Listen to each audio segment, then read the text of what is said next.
Hello everyone, Vinayaka Chavithi 5 days అయిపోయింది కదా. ఇంకా మా వినాయకుడిని అయితే నిమజ్జనానికి తీసుకెళ్ళిపోతున్నారు. ముందు రోజు నైట్ ఈ విధంగా లడ్డు వేలంపాట జరుగుతుందన్నమాట. అది 57 kg లడ్డు అంట. ఇంక ఇద్దరు పాడుకున్నారు 60,000కి. ఇంకా మీ సైడ్ ఎలా జరిగింది ఏంటి కమెంట్ చేయండి.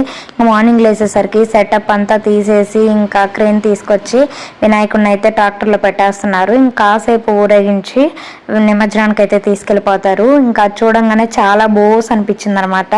డైలీ మా ఇంటికి ఇట్లా పక్కనే అనమాట వినాయకుని పెట్టింది. ఆ లైటింగ్స్, ఆ డీజే, ఆ సాంగ్స్, ఒక్కొక్కరు డాన్సులు ఇవన్నీ కూడా చాలా సందడిగా ఉన్నింది. ఇంకా సడన్ గా అలా తీసేసరికి ఆ ప్లేస్ అంతా బాగా బోస్ అనిపోయింది.